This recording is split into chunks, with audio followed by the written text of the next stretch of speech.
Почитувани, добредојдовте во уште едно издание на Бизнис муабети на Фактор Мак. Во оваа епизода се задржуваме на она што се случи со инаугурацијата на Доналд Трамп, односно тоа што Доналд Трамп конечно ја презеде Америка во своји раце и како што самиот тој каже на инаугурацијата да ја направиме Америка повторно горда. Наш гостин во ова издание на Бизнис муабети на Фактор Мак, Антони Пешев, главен извршен директор на Стопанската комора на Македонија. Претходно само поздрав до нашите пријатели од Форманова. Посетете го нивниот сајт formanova.com.mk, посетете ги нивните салони овде во Скопје во комплексот Годел, можете да ги посетите и во салоните во Штип, во Прилеп, во Куманова. Поздрави до нашите пријатели од Охрид, Трент Ангел за амбиентот кој што го имаме. Тоа е Home Center, кој што има продавници овде во Скопје, но има своји маркети и во Охрид, неголемиот маркет во Охрид. Антони Пешев во Бизнис муабети, добре дојдовте. Добро ви нашол. Благодарам на поканата. Се убедувавме поприлично бајќи, јас ви велам дојдете да говориме малку за што ќе се случува со светот, бидејќи една тема која што е исклучително значајна за целиот свет. Ние овде повеќе се занимаваме со други работи. Не се спорадични, тие се значајни за нас, меѓутоа колку сите овие случувања и тие најави за кои што ќе говориме подетално на Трамп, по инаугурањето во таа негова изјава, колку време е потребно тие да стигнат до Македонија, последици, ако станат ефективни? Види да ви кажам, прво, пред се би сакал да се заблагодарам за можноста да проговориме на оваа тема. Мислам дека кој да сака да даде некаква оценка за она што ќе се случува во иднина, би било тешко заради количеството на закани, предлози, мерки кои беа дадени за време и во предизборната кампања во Америка, така да најголем дел од луѓето се скептични дека голем дел од таа агенда ќе биде остварена.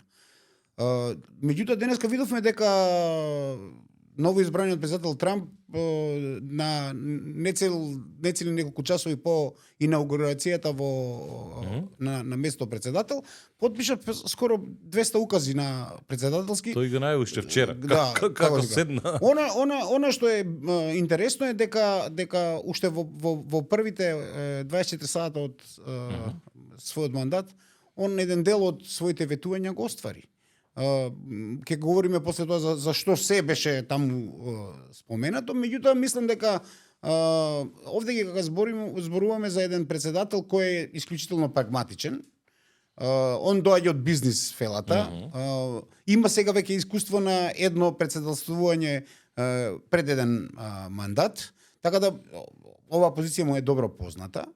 И мислам дека он ја искористи таа една специфична комбинација на малку бизнис став, малку шоуменски пристап на работата и додатно една чудна десничарска платформа која пред се ја зафати Америка, особено и понискиот слој на популацијата кој во Америка го нарекуваат реднек, заради типот на работата што луѓето го работат. Меѓутоа, она што се случи сега на овие избори е повеќе од она што можеше да се очекува. Ова не е тенка победа. Она што се случи сега во овој момент со овие избори, мислам дека ги изненади сите. На тоа малку кумуваше проблемот кој го има демократите со својот кандидат кој мораше да биде променет во текот на кампањата. Да, Бајден па Камала, да го фатат приклучокот. Втората работа е тој цел период беше преклопен од многу кризи. Сега да не заборавиме дека кризата со короната почна во времето на Трамп, беше битка со неја водеше Бајден, председателот, после тоа дојдоа сите оние кризи, ја имавме војната во Украина, сега скоро војната на Блискиот исток И генерално Америка кога демократите се на власт, војува. Не знам дали е тоа дел од нивната генерална политичка стратегија, меѓутоа така некако испаѓа. Додека се демократите на власт, многу војни се водат. Знаете, некако брутално изгледа и така вела. Додека се демократите на власт, значи царува војната индустрија. И апропо оваа теза за војни. Сега тоа, оние кои што веруваат на тие теории на заговор, дека до толку беа нафрлени на Трамп, говорам во првиот мандат, па некој ќе ви каже дури ја измислија короната. За тие големи милиардери за кои што зборува тогаш против Трамп. Сега, што ми е интересно? И Цукерберг, и Безос, и Маск, добро, Маск е постојано со него. Како попчиња седеа вчера до Трамп. Тоа значи дека легнале на брашното, дека ние гледаме една друга Америка, вие велите шоуменски, меѓутоа дали ние гледаме пред очи дека еве и таму се случува сурова реална политика. Прво да мислам дека светот не е истиот. Знаете, тоа воопшто не е истиот. Апсолутно не е истиот свет. Годините на војната во Украина покажа неколку интересни феномени. Првиот феномен кој го покажа дека Русија не е толку силна колку што се мислеше. Значи, ако не го употреби својот атомски арсенал, класичниот систем на војување не го владеат доволно силно за да преку ноќ ја победат една Украина. Значи, една сила која има доста население, која и помалку е воинствена, која е подготвена, научена на тој систем во кој Русија доминираше толку децени. Меѓутоа, они не успеа преку... Сите очекуваат дека у 7 дена Украина ќе падне и дека таму ќе биде воспоставен нов марионетски режим и дека тоа ќе функционира. Еве интересно, Украина уште војува. Изгуби дел од својата територија. Меѓутоа, факт е дека Русија не освои целата територија. Не падна Киев, не падна многу големи градови. Они беа бомбардирани, имаше жртви, има се. Меѓутоа, Украина пружи отпор. Меѓутоа, се е тоа залудно ако не беше поддршката на западните сили, кои... Па и на Америка вклучително. Вклучително Америка, нормално. Фондовите... Под водство на демократите. Да. Фондовите кои беа употребени за војувањето со Русија, фактички дојдоа од НАТО, особено од Америка. Уште парите ги дотрошува до последните денови на мандатот на Бајден. 1 милиарда стоеше у резерва таму за оружје. Добро, и сега што ќе се случува? Не знам, видите, Доналд Трамп не ни спомене Украина. Франција официјално вели бара од Европската унија да направат плани да се спротистават на политиките на Трамп, затоа што ако тоа се реализира, гледаме како велите вие 200 наредби беа потпишани за неполни 24 часа, французите велат ако ова се случи, ние ќе бидеме маргинализирани и понижени сега. Дали ние ќе имаме, може би е прегрубо, меѓутоа дали е на повидок распад на таа Европска унија? Па не, она што е евидентно е дека Европската унија со излегувањето особено на Британија, првото дека беше Британија внатре. Беше голема, како да кажем, надпревар помеѓу Франција, Германија и Англија, кој ќе доминира во Европската унија. Во принцип, таа не би требало тоа да биде. Унијата би требало да биде сојуз на равноправни држави. Да. Сите ние знаеме дека тоа не е така. Заминувањето на Англија од Европската унија направи ситуација во која Германија и Франција требаше да го преземат приматот. Сега тука веќе немаше дилема кој треба да го преземе приматот. Меѓутоа, еве сведоци сме дека и двете држави не покажа некоја екстремна економска виталност и лидерство, особено по заминувањето на канцеларката Меркел, која би можело да доминира во Европската унија. За нас во Македонија Германија е најголем економски партнер уште. И по статистики гледано. Да. Тоа е потврдено. И тоа не е сега, него тоа е со децени така. Меѓутоа се покажа дека кога економијата на Германија паѓа, тогаш целокупната европска економија се наоѓа во тешка криза. Зашто тоа така? Првенствено заради тоа што Германија како локомотива на прогресот во Европа долго време водеше со својата економија. Мене ми е интересно дека сега Европа генерално, од кога се види дека колку е зависна од енергенсите кои доаѓаат од Русија, она покажува исклучително ниски економски перформанси.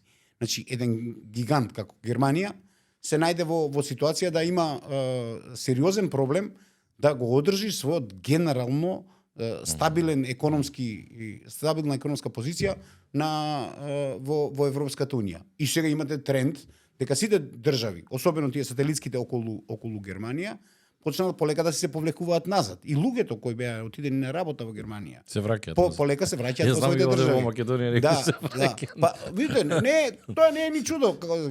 Вие таму идете, заработувате малку повеќе, трошите секако повеќе за да живеете таму, а за малку повеќе пари имате многу повеќе работа.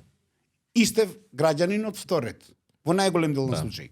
Значи, не е тајна, ако погледате сега што се случува со Полска, ќе видите дека изминативе години преку 100.000 пољаци се вратени назад во Полска. Да, тоа е тренд. И сега да Никола Којо тој пак вака ќе ви каже, апропо случувањето во Србија, вели, бидејќи своевремено живееше во Словенија, подобро да бидам овде граѓанин од втор ред, отколку да бидам граѓанин од трет ред во сопствената држава. Меѓутоа, тоа се други теми за кои што... Видите, тоа еден пољак не го кажува. Знаете како, тоа се големи нации кои со години се наоѓаат помеѓу две големи држави, помеѓу Германија и Русија. И знаете, во таква една ситуација, кога го имате тој како да кажам судир, а се наоѓате на тој сегмент, да не заборавиме главните жртви во Втората светска војна падна во Полска. И тоа е нација со голем дигнитет, која не би сакала цело време да биде влечена за уши и да биде, како да кажам, некој кој ја прати Германија во секој сегмент.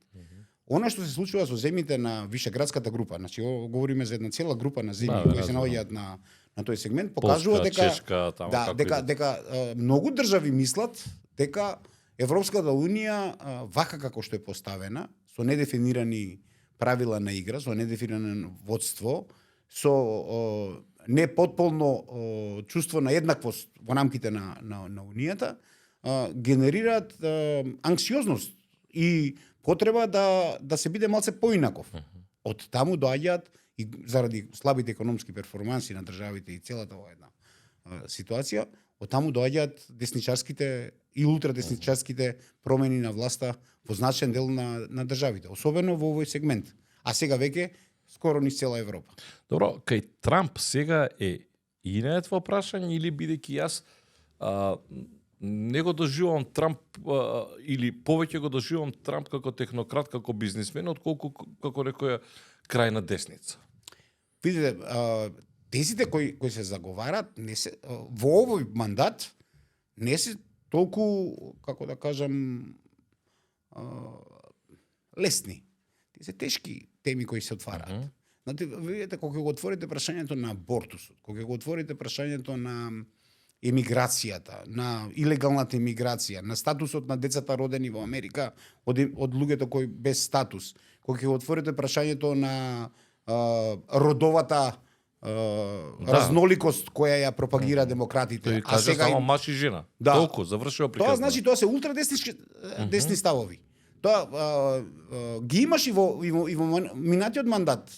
Меѓутоа, овој пат тие беа пропагирани и дебатирани скоро на секој, како ќе ни рејли, а тоа е уствари митинг на републиканците на секаде по државите каде што иде. И они фактички заиграа на картата на ајде да направиме Америка повторно голема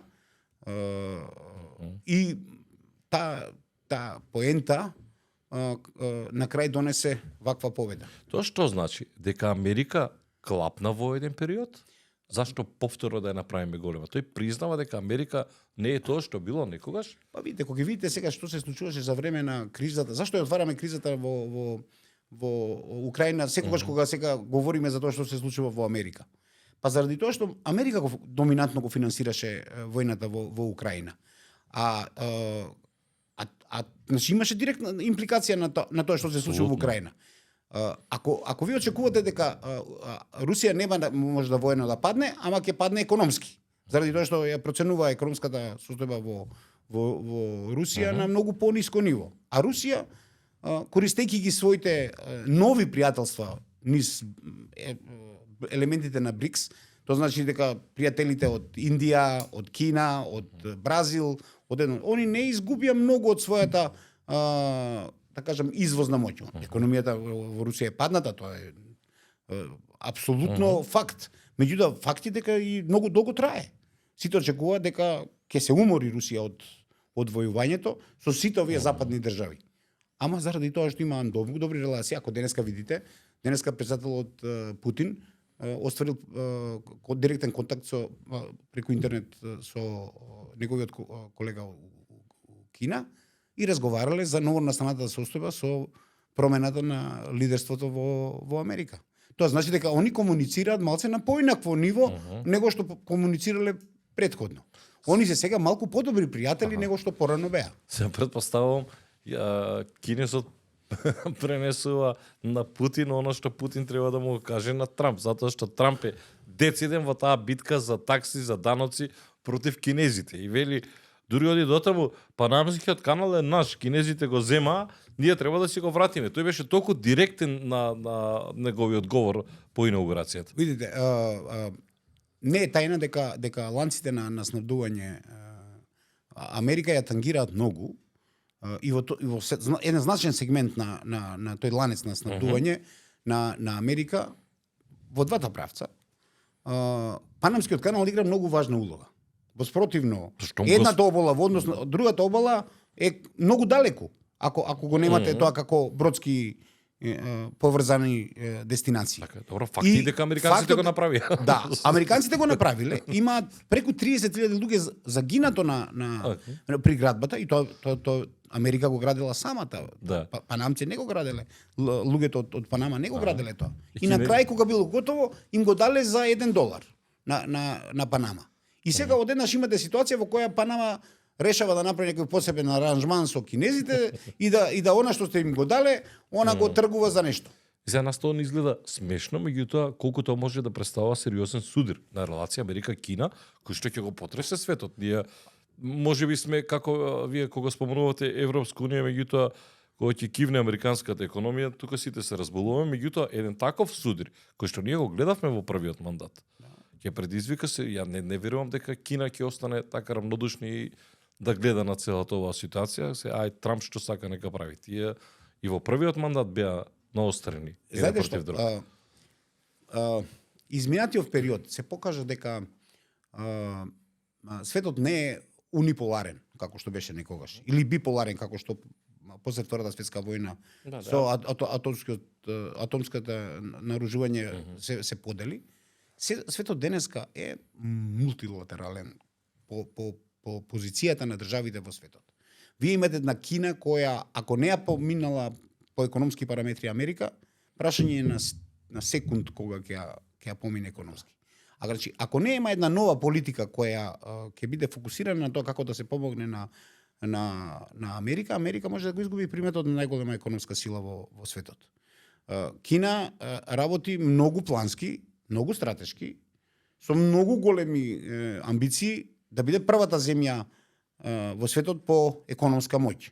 Втора работи со популација која е растена на други вредностни постулати, која е многу подисциплинирана, која го слуша своето лидерство и не прави проблеми. Генерално не прави проблеми. Вие она што го направи Кина во економијата во изминатиот период е вистинско чудо. Она ги дисциплинира своето работно способно, го дисциплинира своето работно способно население до мерка на тоа да биде тоа како организиран механизам. Неверојатен економски напредок има Кина, тоа е неспорно. И ако ги гледате вие нивните политики, тие дури сега, видите колку не тоа ни перфидно, туку директно одат, ја гледат дека Германија е слаба, тие толку имаат напреднато и технологијата и економијата, и одат на германците да ги купат автомобилските индустрии, им нудат. Значи, гледа како да ги избегат таксите, царините кои што евентуално би ги вовел таму. Јас мислам дека Кина долго време сите ја потценувавме, првенствено заради недостигот на технологија и употребена во нејзиното производство.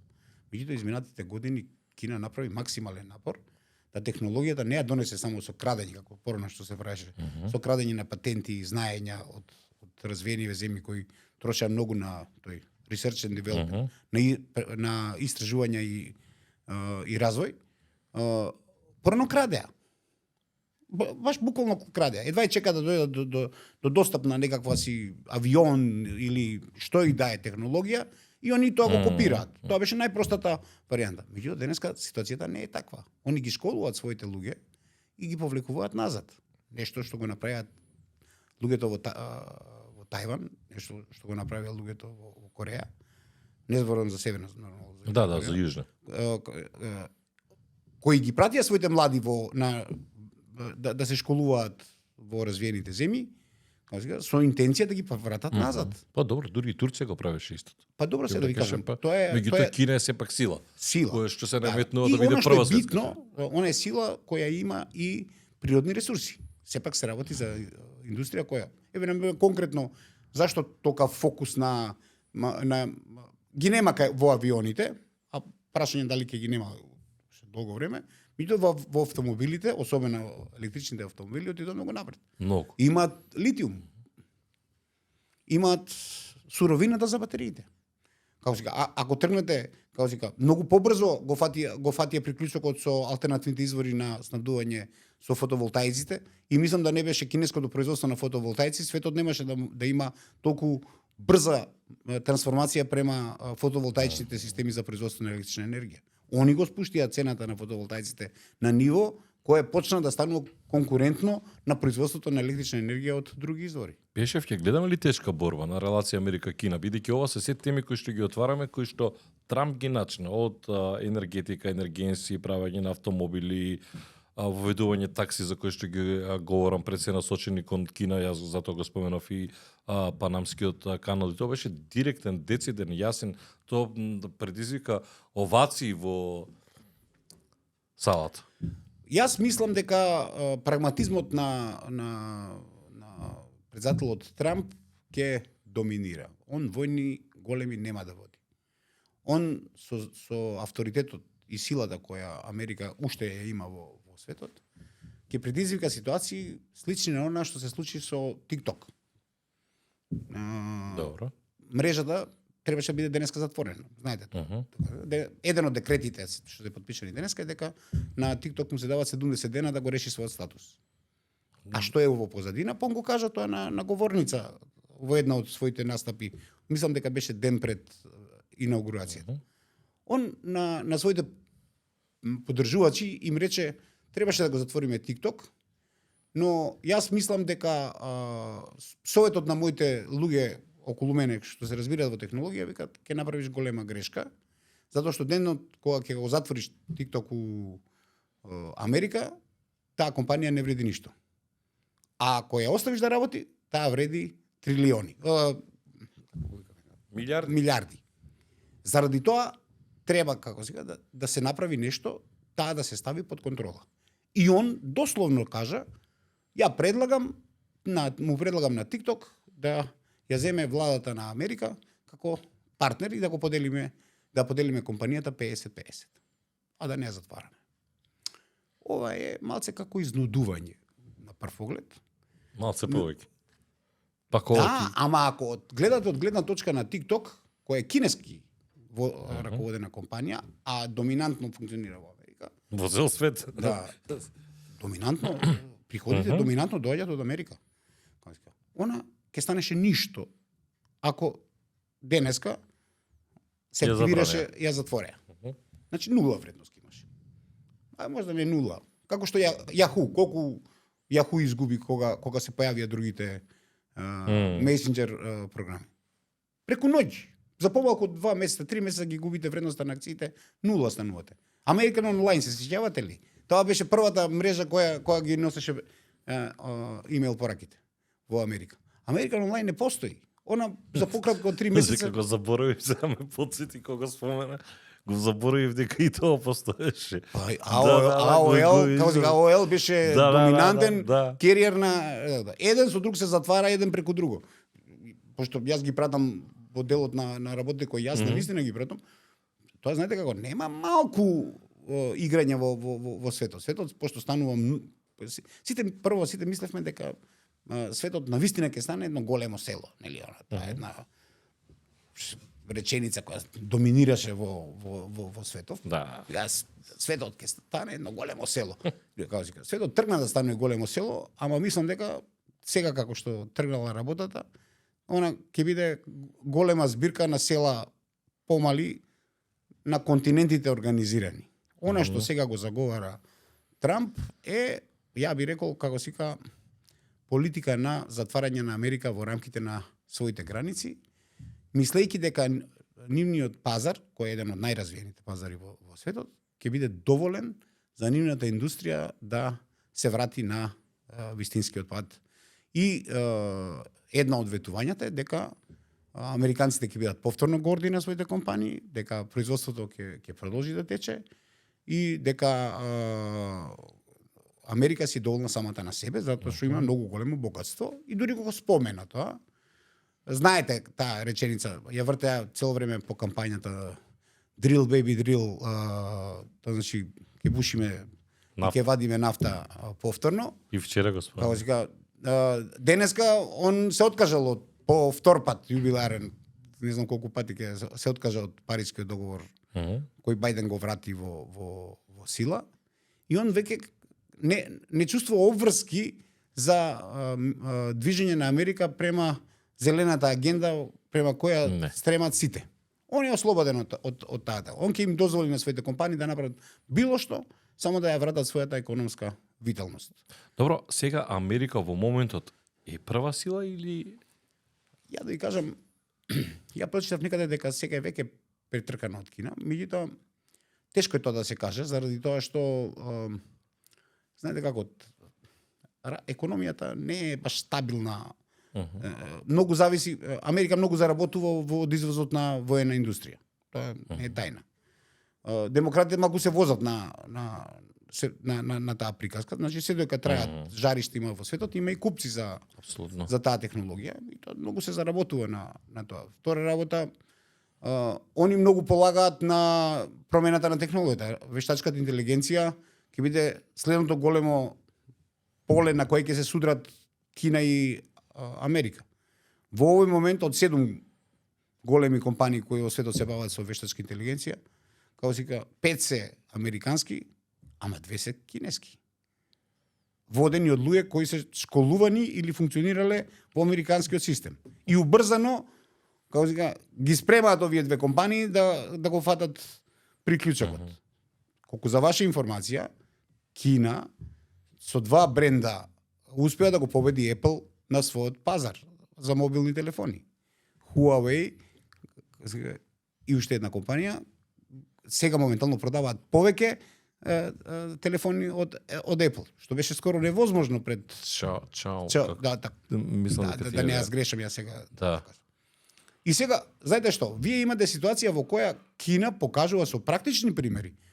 Кина оваа година произведела најголем број на електрични автомобили.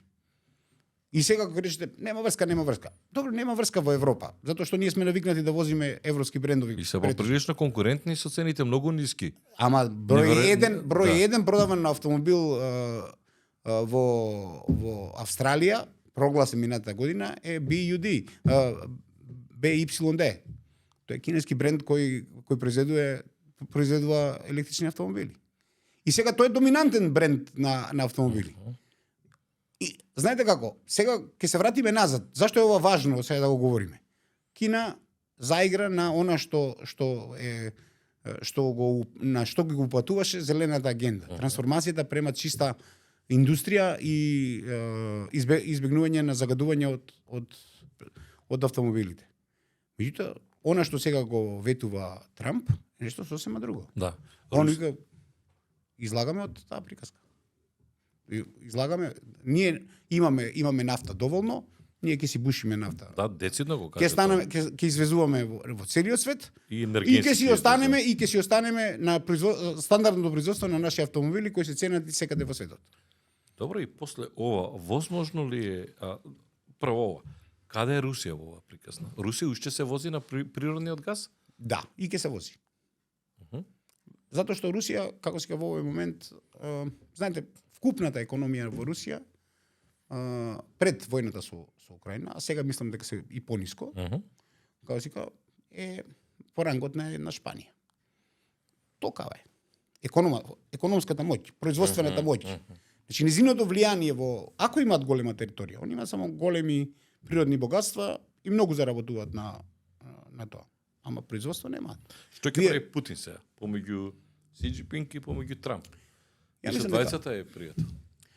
Не знам ја мислам дека по добриот стар обичај, големите сили ќе си седнат на маса и ќе го поделат светот на зони на интерес. Вие во овој момент, јас очекувам дека по примерот на влијанието што го направија во Израел и стопирањето на непријателствата во Газа, многу брзо ќе падне пристоен или непристоен предлог за украинците да стопираат војната со одстапки за Русија на она ниво до кое би било сепак изводливо тоа да се продаде во јавноста во Украина. А ја можеме да разговараме кои се тие црвени линии кои јас мислам дека Русија не би ги одстапила. Тоа е оној Донецк, тој дел. Не е само тоа. Сега знаете како, одстапувањето на Крим на Украина и повратокот на Крим, таа една криза што се случи пред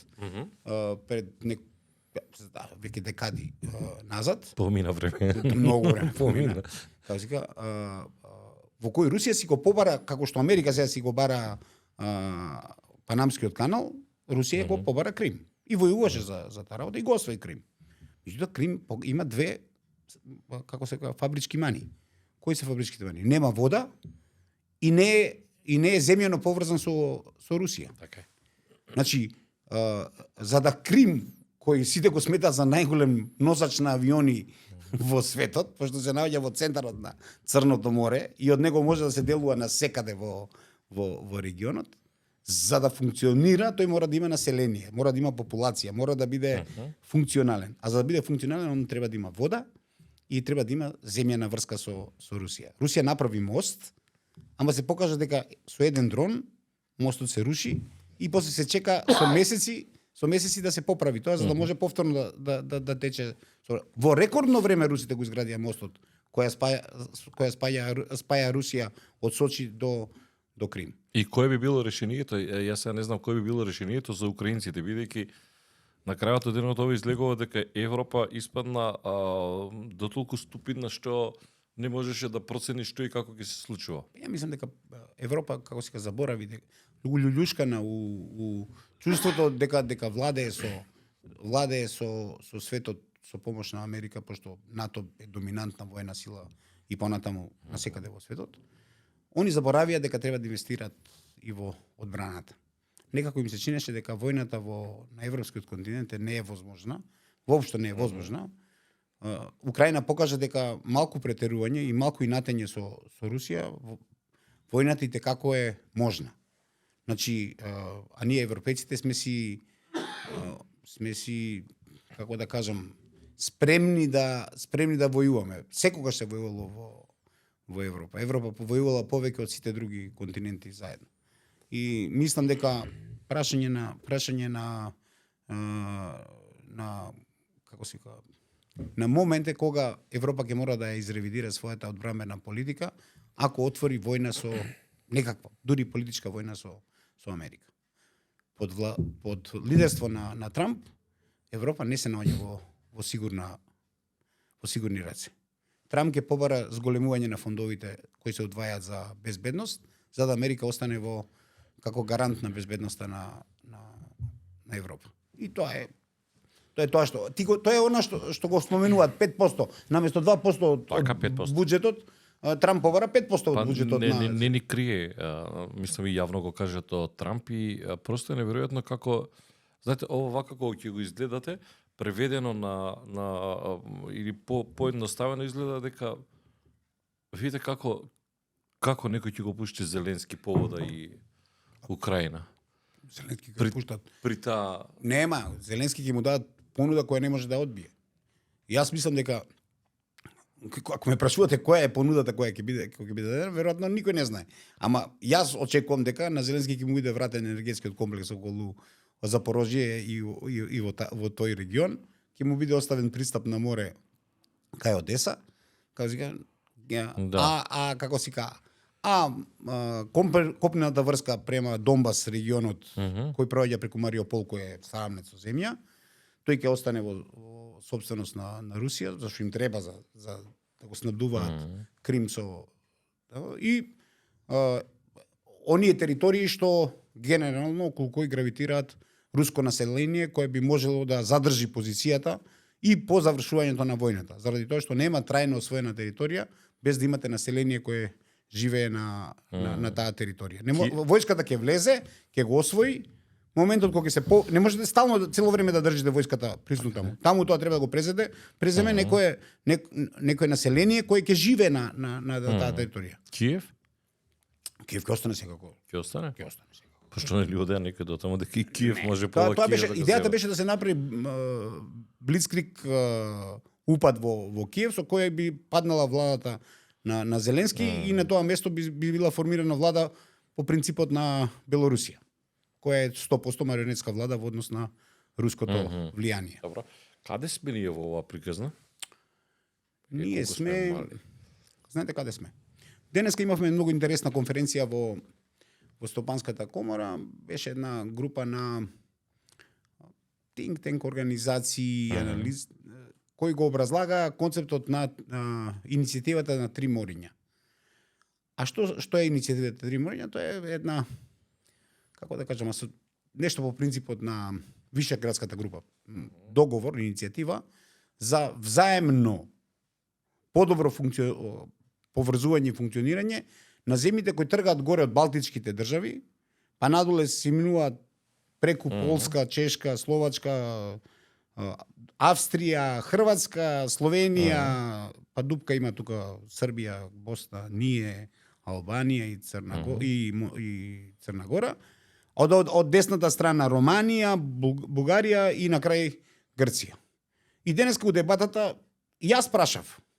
Вака кога гледате картата на овие сите држави оплавена, ќе видите дека уствари Европа се заштитила од руското влијание со една огромна бафер зона на држави кои ги викаме Централна и Источна Европа, кои се уствари бафер зона. Ако тргне работата на лошо, не влегуваат трупите директно во Германија, него влегуваат прво во овие држави кои се сега сериозно засекирани за таа работа. Ги видите една Полска, една Чешка и таму уствари токму затоа се овие движења десничарски успеа да се профилираат од стравот од Русија. Вие имате држави како Шведска која била неутрална, а сега одлучиле да да влезат во НАТО. Затоа што како сега тешко се носи бремето на една Русија на граници. Знаете, тоа е сепак не е мал товар. Видите, Америка не си војува во Европа. Русија исто нема војна на нејзина територија, си војува во Украина. Апропо овие зониве кои што ги кажуват и тие тоа го прават. Затоа велам, веќе тоа е толку очигледно што вие не можете да правите, граѓаните веќе не можете да ги правите, како да кажам, слепи при очи. Затоа што ние гледавме што се случуваше и со кризата во Сирија, како се до тоа функционираше, тие се истоварува доле Грција, пак е нас нели на југот, па како тие. За бегалците. За бегалците, да. Видите, ја мислам дека стратешки бегалската криза во Сирија не можам да проценам кој генерално ја започна. Јас имам своја теорија, меѓутоа сега да не шпекулирам во некој слободен разговор ќе ви кажам што мислам. Меѓутоа сириската криза по мене геостратешки беше предизвикана за да се намали влијанието на Сирија, која беше најголема сила во Блискиот Исток. Знаете, ако го иземете Иран, кој е на страна малку, Сирија беше перманентна закана за сите земји во тој регион. Ако беше во рамките на она што беше Сирија во времето на таткото на Башар ал-Асад, Хафез ал-Асад. Вие знаете дека таа сила беше во перманентна војна со Израел, ама онака здрава војна. И околу тоа, таа војна траеше со децении. Она што беше страшно за Израел конкретно е дека изворите за вода од кои живее и функционира Израел поаѓаат од Сирија. И војната за водата на Голанската висоравнина е фактички војна за опстанување на Израел генерално како територија. И сега кога падна режимот на Башар ел Асад, вие што добивте? Ние добивме Сирија расцепкана на зони на контрола. И сега ќе ги видите сите кој каков интерес има. Израел влезе длабински во територијата на Сирија со образложение дека сака да го заштити водните ресурси на кои се на граница помеѓу двете држави. Америка ќе задржа својата база која ги штитеше курдите горе од линијето на Турција. Турција влезе во делот кај што мисли дека има турско население. Има делови кои се сега под контрола на некои недефинирани групи. Ви имате фактички една Сирија која се наоѓа на пат на распад на многу мали територијални единици под сосема различна јурисдикција. А она што е најголем губитник, тоа е војната база на Русија на сириска територија. Да, и тоа се продаваше така дека тоа се бегалци кои што не можете да ги примете вие во вашите домови. И као Германија го покаже својот пример, меѓутоа тоа Меркел го направи така умешно, као еве ние ќе внесеме 5000 луѓе, меѓутоа како претходно ги одбра сите оние кадри кои што и недостасуваат на нив, оние стучни кадри и така натаму, но не се. Многу ти мислам дека Меркел ја донесе во заблуда популацијата во Германија со ветувањето дека штом се реши проблемот во Сирија, тие луѓе ќе се вратат дома. Никој не сака толкава популација. Знаете, тоа ја менува етничката структура на населението. Ако земете денеска, како се во Европа,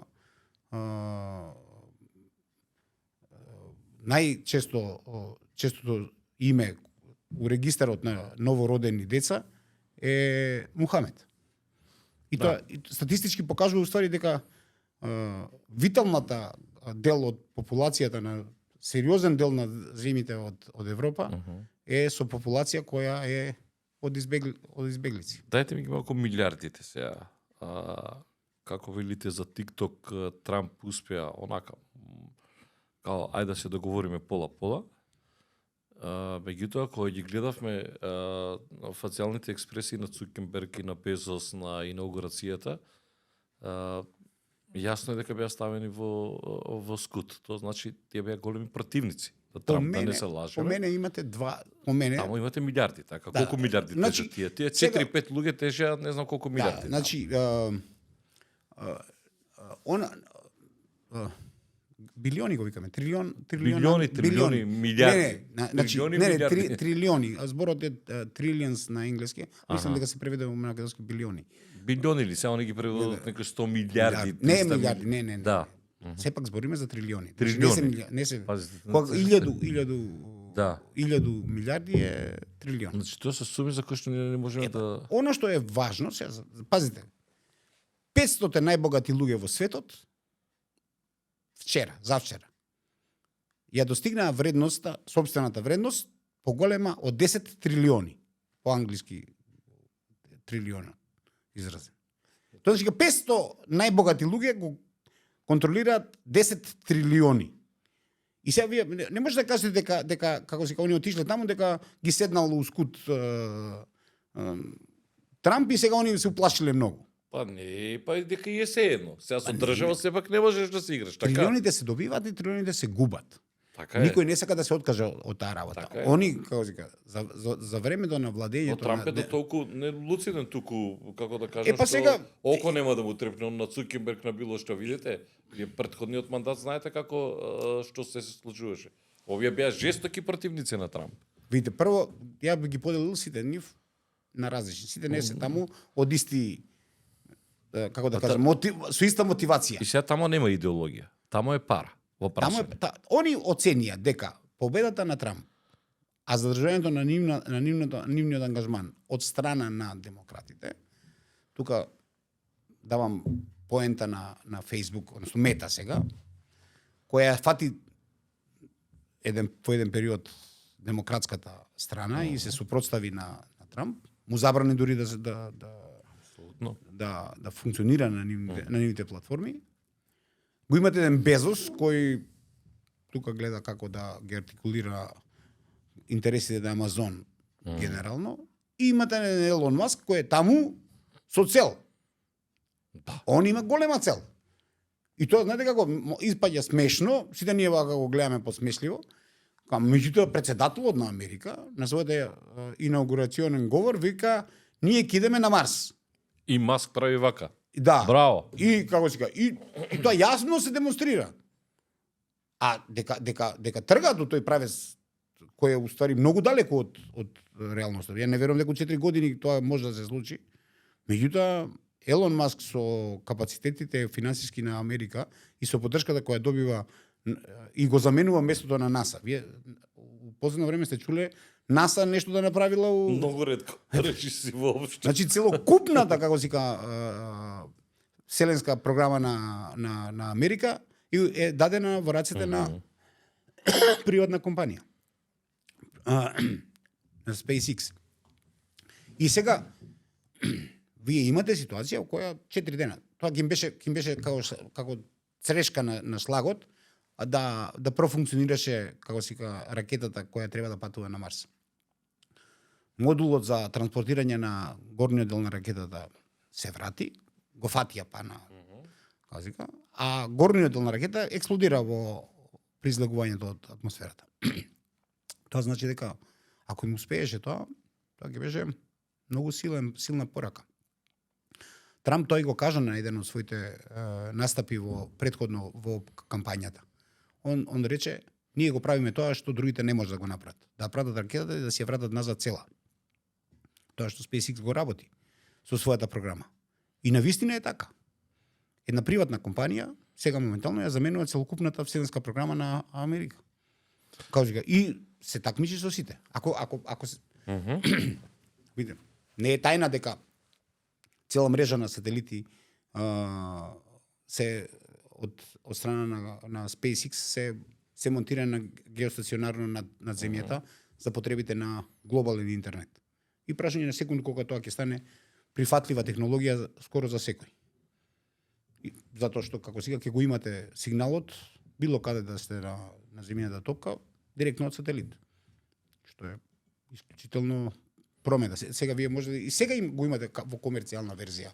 Тоа, меѓутоа уште не е толку ефтин за да се користи масовно.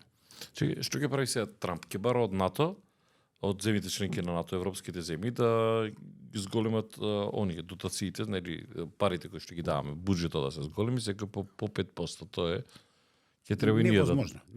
Ќе треба и ние да го правиме. Невозможно. Тој се фокусира самиот на себе си. Зашто? Па нашите кои што, видите, пред да одам на наши што ја очекува Македонија. Значи, само еден европски лидер беше, така? Да. Тоа е Мелон. Не, биле поканети и останати. Бил поканети, сега читам дека на приватниот имот на Трамп бил и кинезот и уште некои лидери, ама од Европа не. Не, за Европа зборам, од Европа била само Мелони. Италијанската премиерка Мелони. Таа и ја видовме ние практично на директниот пренос и се гледа што таа крајна десница, како вика велија внука на Мусолини. Ја мислам дека ако вака тоа му е поентата на Трамп му треба како се вика европски партнер кој може да го носи знамето америчко на европска територија. Во моментот тоа не е Шолц, не е Макрон. Така е. Чао, Италија. Да, Италија. А Англија традиционално си се заедно. Тоа се подразбира. Тоа е по дефолт. Тоа се подразбира. Значи нив им треба Италија ќе биде носител на иницијативата. Италија ќе биде новиот сега капо ди тути капи на Европа. Него како да кажам, политиките и така да ќе бидат артикулирани низ една земја која е подобна. А токму заради тоа што Италија има огромно, како се кажа, огромна популација и море и се и огромна популација во Америка. И сега, на пример, тоа би било како еден вид представништво, ако сакаш Да. нешто од кај Трамп, ќе си идеш. Па нема да така Прво идеш личи. кај Орбан, па Орбан ќе иде кај Па добро, сега виде. Орбан Или не, ние идеме кај Вучич, па он кај Орбан, па Орбан, тоа така ли ќе не можам толку Па како сега? лежерно да го.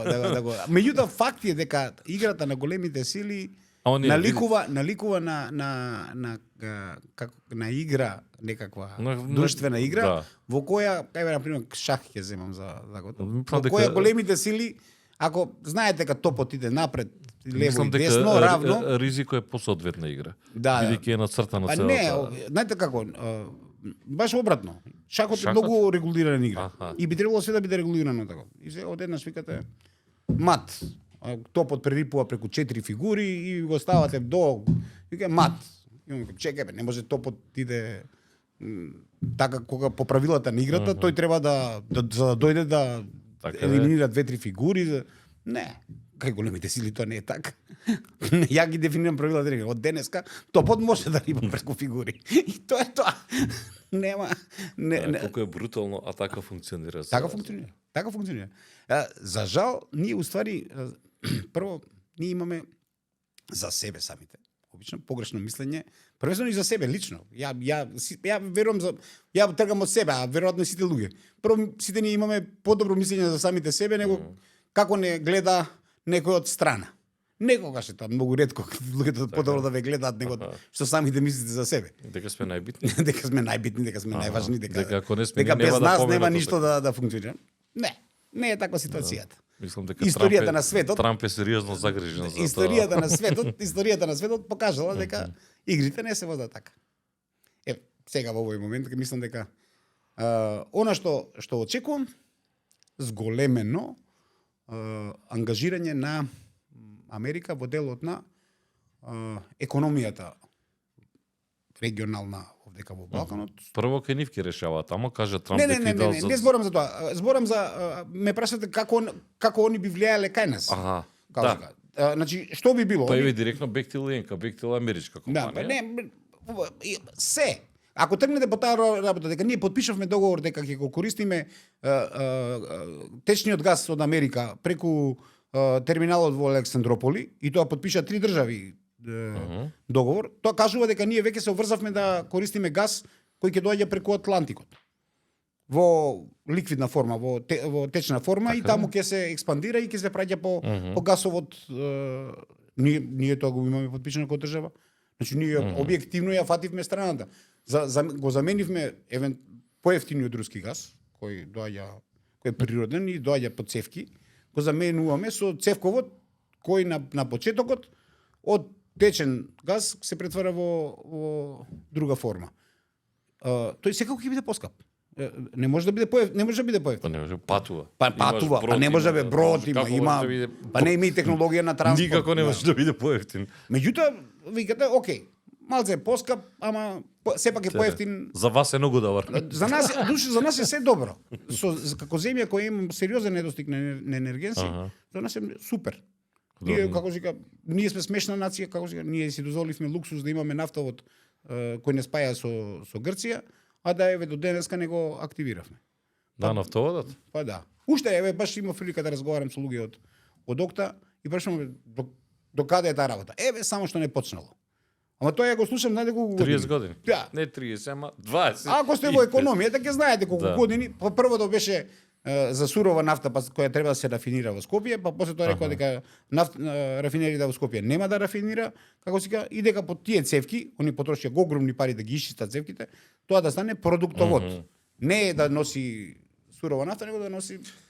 Значи јас мислам дека тоа ќе биде концентрирано. И ова денешнава конференција укажува на тоа дека сигнал и нас ни даваат дека отворена ни е вратата. Ние не треба да го чекаме членството во Европската унија за да се приклучиме на иницијативата која сега се вика 3 мориња.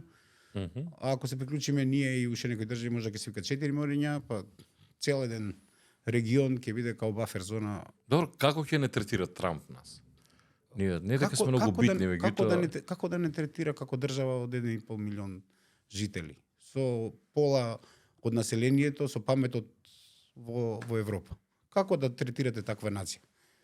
Со политичка елита која у последниве не знам колку мандати, не работеше ништо да државата ја вратиме на исправен ток. А ние си дозволивме луксус да и производството што го имавме го изгубиме. Па еве добро, под нивен притисок сменивме им, така.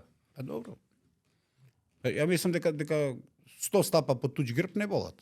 Значи, ние си знаеме колку сме навредени како нација со промената на името, меѓутоа ценевме дека директната закана од војна, која ни беше многу близу во заслужува да пробаме да го голтнеме тој штраф и да пристапиме на НАТО со ветување дека нас нема. И тоа е точно. Од кога сме членки на НАТО, Македонија безбедност има подобри безбедностни проценки и гаранции него било кога до сега. Сега како ќе функционираме во однос на ставот на Трамп спрема НАТО, тоа е веќе друга приказна. Сега, па нема, видите, ние до 2% се спакувавме. Ние прифативме 2% да плаќаме. Значи, пошто сме малечка држава, немаме алтернатива. Ама 5% е многу. Растот на на економијата во Европа секаде е под 3%. Тоа значи дека ако треба 5% да одвоите од бруто национален производ за Имате врски со Канада, канаѓаните како реагираат? Бидејќи ги спомна и нив како 53-та држава. Канада и Америка немаат граница. Знам. Не е означена. Мислам, таа е Ама зашто Трамп си го присвои? Флуидна. Присвои. Видите, мислам дека вие треба да побарате повеќе за да кога го земете тоа што сте планирале да си го земете, изгледа нормално. Мислам дека заканата према Канада е сериозна, ама и не е сериозна. Заради тоа што сепак е Канада земја со големи богатства и мислам дека светот нема да остане рамнодушен на тој тип на интервенција. Меѓутоа ситуацијата со Гренланд е малце поинаква. Кога го спомна, нели зборуваме ветувањата. Заливот ќе биде амерички залив, мексички амерички, дека Панамскиот канал ќе биде амерички, ќе си го земе назад Америка, а ја мислам на крај ќе го поделат. За да панамците го оперираат, а овие земат дел од парите од таа работа. Со Канада нема да биде ништо, ќе направат притисок за да Канада биде малце со помек стомак за да слуша директива каква што треба да слуша, а очите се уперени во Гренланд. И кога кажаа тоа, мене ми дојде тоа малце смешно. Тоа со Гренланд делува смешно, ама е поприлично сериозно. Многу е сериозно. Многу е сериозно и ќе ви кажам зашто. Он не би го пратил. Значи, Трамп Джуниор беше во посета на Гренланд. Сега, пред како си на лефтерна посета на америчката база во Гренланд и разговор со населението за нивните размислувања. Ништо од тоа не излезе во јавност. Мислам глобално не излезе ништо во јавност. Ако анализирате што е Гренланд, ќе завидите дека Гренланд е голема територија со многу малце население, со перманентна амбиција да биде независна држава, али е се уште под юрисдикција или под контрола на данците, на Данска. И кога јас гледав еден испитување на јавно мнение направено по Гренланд, се зачудив дека поделени беа у размислувањето кој би требало да биде нивниот стратешки партнер. Дали тоа би требало да биде Америка од една страна или Данска од друга страна. И знаете како, ние вака ни спаѓа смешно, ама ако е Гренланд во игра, имајќи во обзир како се менуваат геополитичките односи во светот, тој сегмент горе околу полот станува многу атрактивна ситуација. Таму веќе не е царува вечниот мраз. Ќе биде интересно. Ќе биде интересно во секој случај. Ништо нема да биде. Ништо нема да биде што било порано. И сега ние зашто толку се исподтепавме дали сме биле на инаугурацијата или не сме биле, факт е дека на чинот на инаугурација беше само од Европа беше само италијанската премиерка, нашиве следеле некои активности, други овие кои што беа Таравари GTT па со слики пуштаа од пред тротари таму.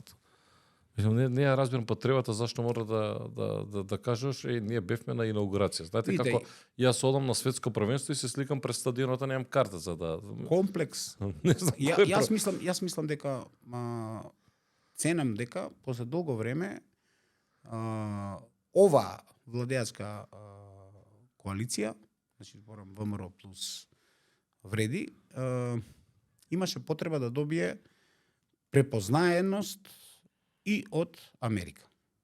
Затоа што уствари они некако својот раст политики го базира на својата собствена позиција во државата, со одреден број на пријатели во Европа, спомнавте Унгарија. Добро е Унгарија, не ни крие, во врата па мене не ни крие дел од политичката елита во Германија, дел од некои држави кои се десничарски ориентирани, меѓутоа реалната потврда на блискост на чврстината на владењето ја добивате од главниот играч од Америка. Неспорно тоа. И вас ви треба верификација. И јас мислам дека сега овој пат се многу блиску до добивање на подобри позиции него претходно. Па сигурно ќе добијат. Тоа е неспорно дека ќе добијат. Они меѓутоа во овој момент не по линијата на како да кажам десна со десна партија, да, можеби републиканците се десна партија, туку по други линии, па на крајот од денот и пред ние у време на Доналд Трамп го сменивме името, така?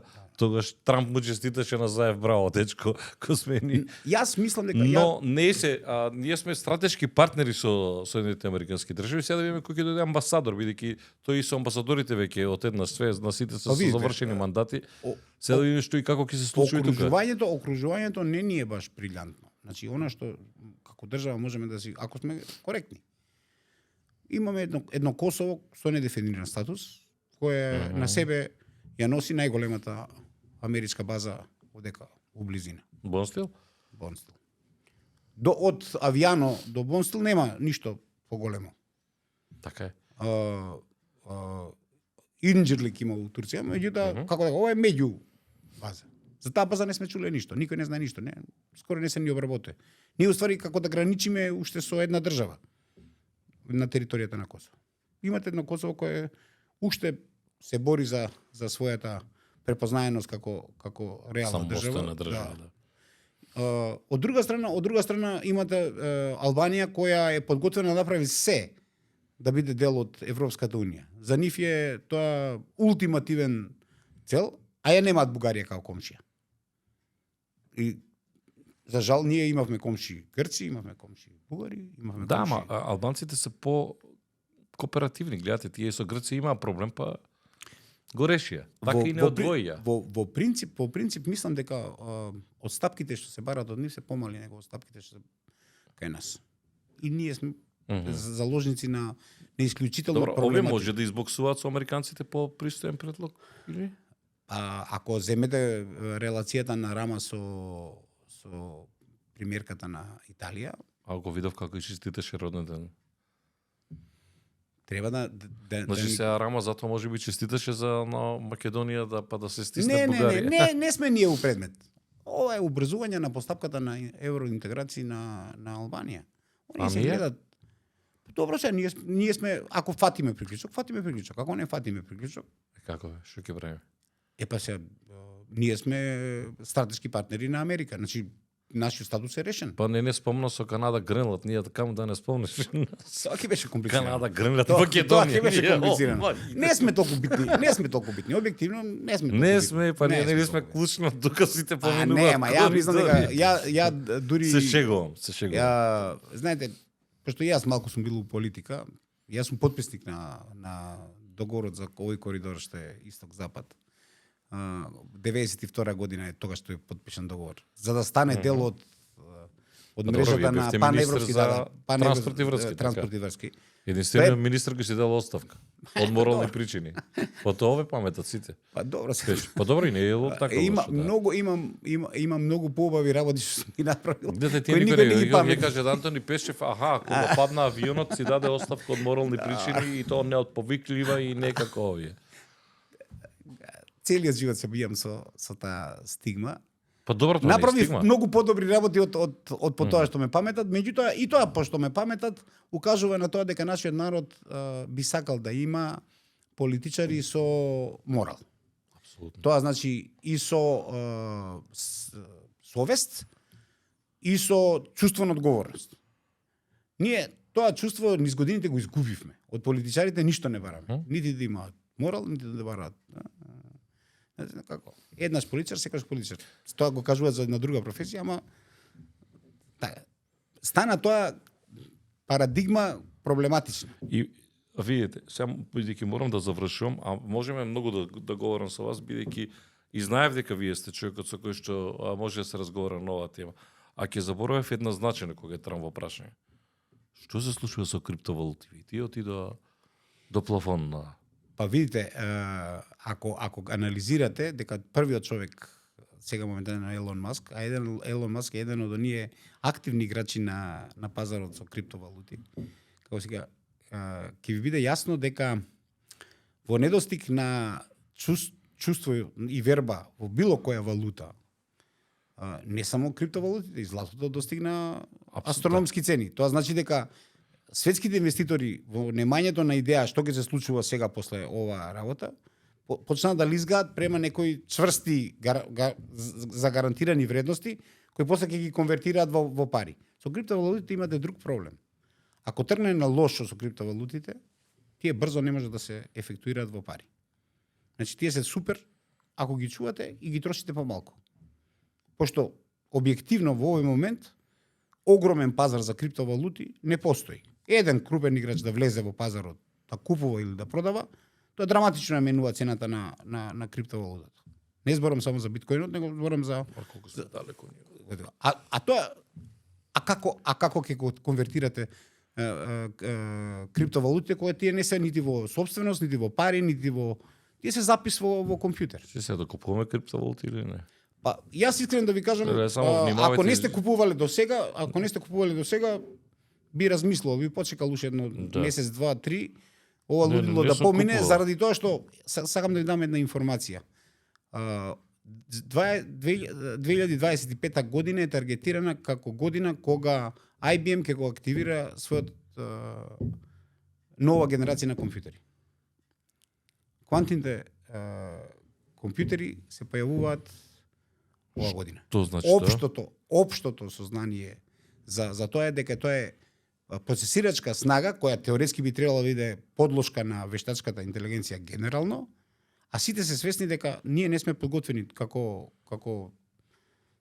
свет за тој предизвик, а не па да им дадеме уште на вештачката интелигенција да ја дадеме таква процесирачка сила. Самиот изумител се исплаши од тоа. Сега, имајќи го предвид дека вештачката интелигенција ќе биде новото поле, го споменавме на почетокот.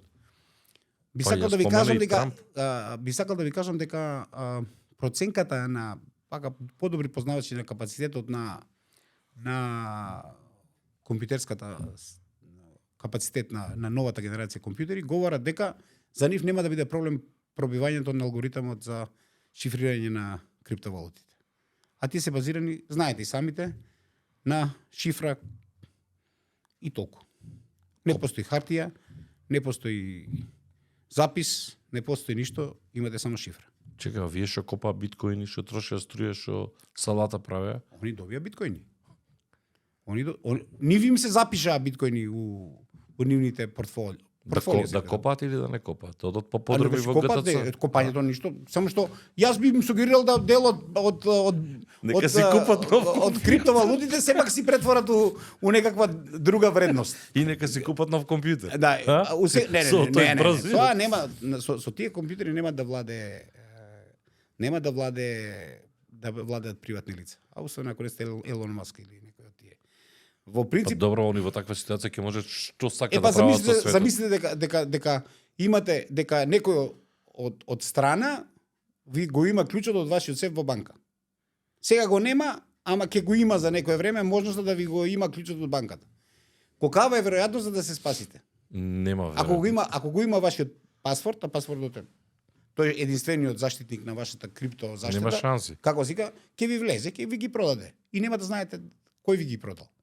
Пошто како сика методологијата на генерирање на биткоинот и на сите криптовалути е направена така да не може да се прати трагата. Така е измислена.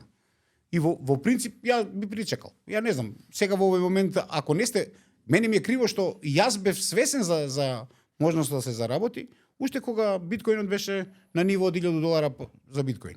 И не купив. Мислев дека е тоа лагарија. Сега се кајам. Умеѓу време, веројатно би го купил, кога би пораснал на некоја сериозно ниво, би го продал и толку. Не би го чувал бескрајно.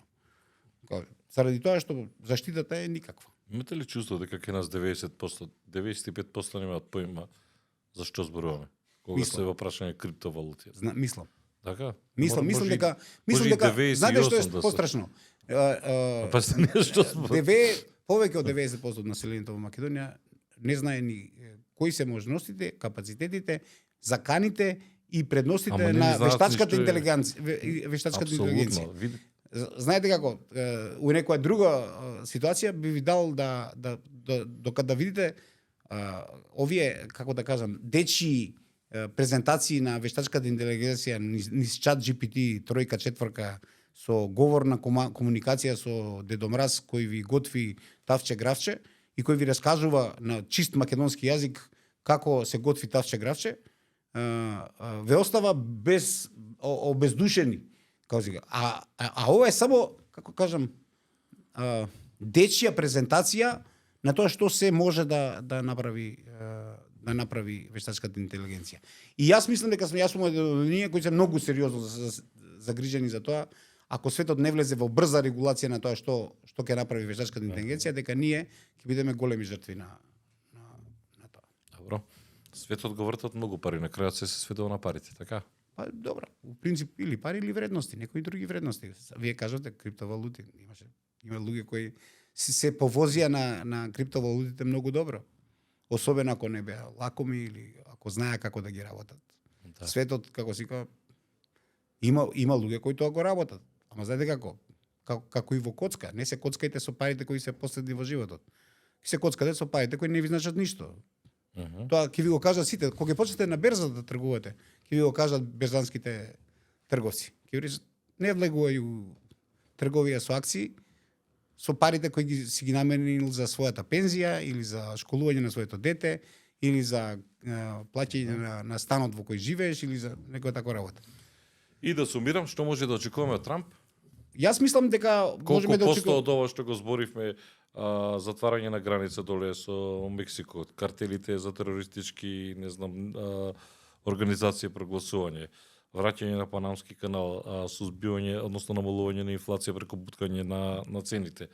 Што друго кажа, не знам таму колку луѓе непризнавање на амнестираше. децата Непризнавање на границата, да. Да. И колку од сите тие, од таа голема ова качувањето на Марс и тоа го спомнам, па ќе си копаме ние нафта, па ќе извезуваме енергенси, Да. ќе ги враќаме работниците, ќе правиме автомобили ние и ќе се спротиставиме на Кина.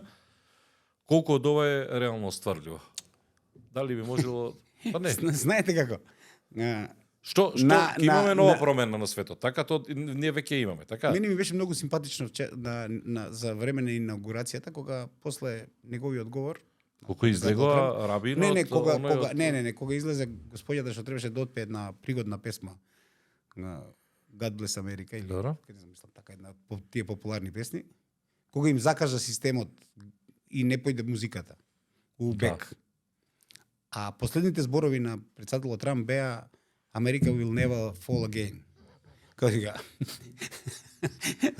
Знаете, како многу е лесно да се каже, а многу е тешко да се оствари. Вие имате една сериозна Кина, имате една Русија која уште владее со голем атомски потенцијал. Вие не можете да играте толку играчка. Он може значен дел од тие, особено интерно во Америка, да промени. Мене ми се допаѓа дека он ја мобилизира Америка, за себе мисли дека е обединител и голем лидер кој не направил во Америка победа на една политичка партија, него направил движење на многу политички партии кои веруваат во тоа дека Америка ќе се врати на старите Има позиции. уште едно поинтересно. Господ е тој кој што го испратил. Затоа што атентатот што го спречил благодарение на Господ, God bless Америка, и Господ се заблагодари на Господ. Ме прашавте за Македонија, јас мислам дека Македонија ќе има подобра комуникација со ова власт во Америка. Добро, тоа е супер.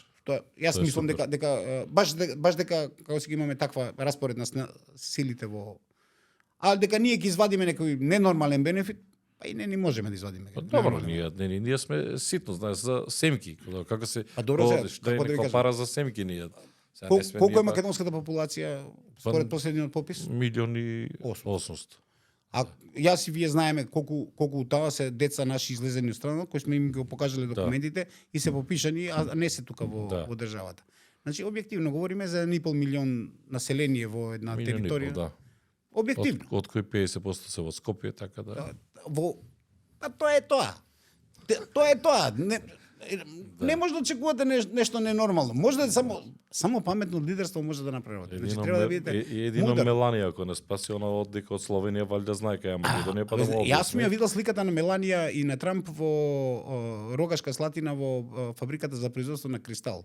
Они им направиле прикладна вазна кога биле у посета на Словенија. Значи он ќе знае кај Македонија, не е до толку. Добро, Словенија знае каде е, ама Македонија малку подолу од Словенија. Да. Битно.